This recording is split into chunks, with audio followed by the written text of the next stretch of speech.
Fala galerinha que assiste o meu canal do Dr. Rubens Correia Aguirre, aqui é o professor Rafael Polêmico, mandando mais uma para vocês. Ó, seguinte, aula do segundo ano, sexta-feira, dia 12 de março de 2021, vamos falar sobre trocas de calor, tá? Na aula passada a gente já falou um pouquinho a respeito de calor, que era energia térmica transitando, e a gente pegou a diferença entre energia térmica presente no corpo e calor, que é essa energia sendo transmitida, passando de um corpo para o outro, e a gente pegou aquela noção, eu não posso falar, tô com calor, porque eu não posso ter uma coisa que só existe quando está fora de mim, certo? Passando de um corpo para o outro, calor. Em mim, energia térmica. Ok, eu posso dizer, estou sentindo muito calor chegando, ou seja, está quente, ou estou sentindo muito calor saindo, ou seja, o ambiente está frio. Tá ok? Mas hoje eu quero falar com vocês um pouquinho a respeito de calor específico. Para isso a gente vai conversar um pouquinho sobre esse quadro. Vamos ler o que está escrito aqui, vem comigo. O efeito mais comum proporcionado pela troca de calor no cotidiano é a variação de temperatura. Como a gente sabe, toda variação é delta, então a gente vai chamar variação de temperatura de delta T maiúsculo ou delta teta. Teta, não é teta, é teta, tá ok? Uma letra grega, delta teta, vai simbolizar a variação de temperatura. Já adianto para vocês, nós vamos usar mais essa do que essa nomenclatura, mas estejam preparados para qualquer uma das duas que surgir, tá ok? Então, o efeito mais comum proporcionado pela transmissão do calor, pela troca do calor no nosso cotidiano, o que acontece de mais comum é a variação de temperatura. Já vou adiantar para vocês, nem toda troca de calor varia a temperatura, tá ok? Lá na frente a gente vai discutir isso daí, mas vocês vão entender que às vezes existem trocas de calor, mas a temperatura não muda, tá ok? Mas o efeito mais comum é esse, Então veja só, continuando a nossa leitura do nosso estudo, quando colocamos porções iguais de materiais diferentes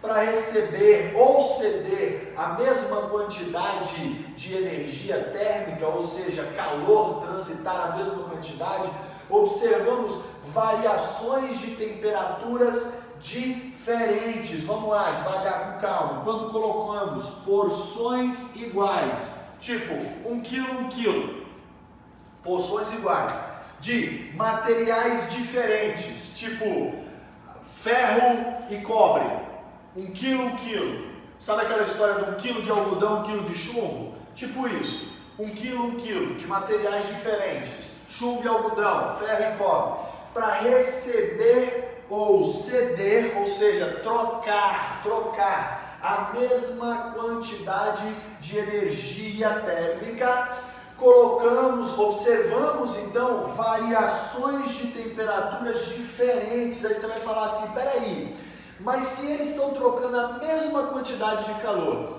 e se é a mesma porção de material, por que eles vão ter variações de temperatura diferente? Ou seja, por que um vai esquentar mais do que o outro? A resposta é o conceito do calor específico, uma característica do material, tá ok? O que é o calor específico então? Uma quantidade de energia térmica necessária para que uma porção do material varie, ou seja, mude, não é nude, é mude, tá? Varie, de variar sua temperatura, tá ok? Calor específico é isso, é uma característica de cada material. Cada material, eu coloquei aqui alguns exemplos, vão precisar de uma quantidade de energia térmica para que a sua temperatura mude, varie, tá ok? Veja só os exemplos.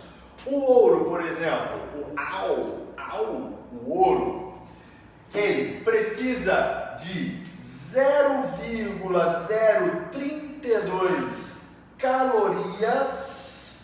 Calorias é a unidade de energia, lembra? 1 caloria equivale a 4,2 joules, tá ok? Então, essa quantidade de energia, 0,032 calorias, essa quantidade de energia é necessário para que 1 grama de ouro varie sua temperatura em 1 grau Celsius. Então, se eu tiver aqui uma porção de ouro, sei lá, eu tenho aqui 1 grama de ouro, né? Porque é para 1 grama, beleza. E eu quiser, vamos supor que ele esteja a 22 graus Celsius. Se eu quiser que essa porção de ouro varie sua temperatura para 23 graus Celsius, eu vou precisar inserir nesse material uma quantidade de 0,032 calorias. Se eu fizer isso, esse grama vai variar a temperatura em 1 grau Celsius, tá? Então tá aqui. Essa é a porção de energia necessária para que 1 grama de ouro varie 1 grau Celsius. Olha o cobre, Cu, cobre. Eu sei o que você está pensando. Olha o cobre, Cu, separado, Cu, tá? Olha o cobre, 0,093 calorias, essa é a quantidade de energia necessária, 0,093 calorias, para que uma porção de 1 grama de cobre varie sua temperatura em 1 grau Celsius. Então vamos supor que eu tenho aqui, ó, uma porção de 1 grama, só que agora não é mais ouro, agora é cobre, tá? Agora é cobre. Se ele estiver a 22 graus Celsius e eu quiser passar ele para 21 graus Celsius, o que eu tenho que fazer? Eu tenho que retirar desse cobre 0,093 calorias. Se eu retirar 0,093 calorias dele, a temperatura dele vai cair 1 grau Celsius. Da mesma forma que se eu inserir no ouro, a temperatura sobe, se eu retirar, a temperatura abaixa, tá ok? Então eu coloquei aqui, ó, outros exemplos para que a gente tenha um pouco mais de familiaridade a respeito dos materiais. E aí eu gostaria de chamar a atenção agora rapidamente aqui, ó, no ferro, 0,110.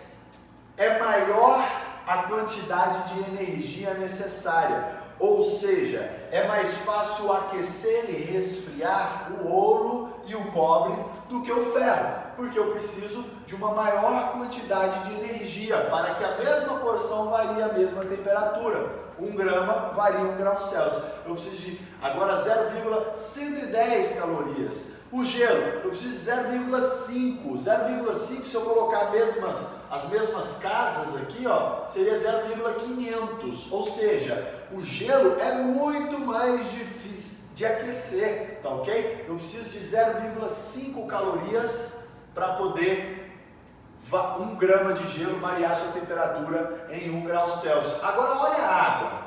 A água precisa de 1 caloria. A água, você fala, gelo é água, professor, gelo é água. É, mas em um estado físico diferente, e isso modifica suas propriedades físicas. A água em estado líquido, necessita de 1 caloria.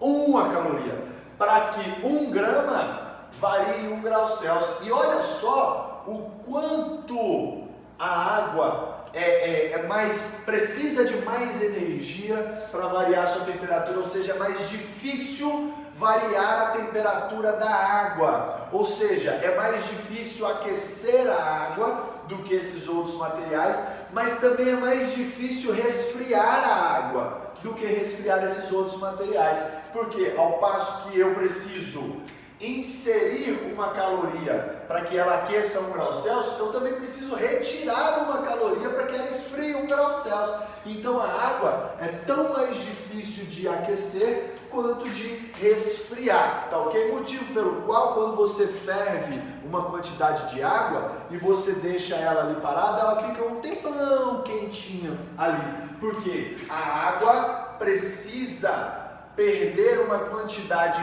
grande de energia para que a sua temperatura diminua, tá ok? Olha o álcool, é quase metade, é pouco mais do que o gelo, 0,6 calorias para poder variar a sua temperatura. A diferença é que o álcool ele é um combustível, né? E aí é outra situação. Você fala, mas o álcool pega fogo. É outra situação. Aí é uma propriedade química dele, tá ok? Tá entrando em combustão, é diferente, tá ok? Tá modificando molecularmente a substância. Então isso é uma reação química, é outra história, tá ok? Aqui a gente está falando da água permanecendo água, só variando a sua temperatura. Para pensar agora, com base nesses materiais que eu mostrei para vocês aqui, o motivo pelo qual a gente até hoje utiliza a água para poder fazer controle térmico dos motores dos carros. Você tem toda a tecnologia do mundo de ponta, sondas indo para Marte, o Brasil lançando aí satélites, o Amazônia 1, para poder fiscalizar e vigiar a nossa Amazônia. A gente tem toda a tecnologia do GPS, dos aparelhos, telefones, celulares. Eu estou gravando a minha aula com o meu celular aqui agora e fazendo tudo isso. Ainda vou editar isso aqui tudo, usando só o meu celular para poder transmitir para vocês toda essa tecnologia, enfim. E o que a gente utiliza para poder resfriar o motor dos carros é água. Torneiral. Abre lá a água, joga lá na mangueirinha dentro do carro e tá. Por quê? Porque a água tem um alto calor específico, ou seja, ela é capaz de absorver muita energia e variar pouco a sua temperatura em comparação a outras substâncias, a outros materiais.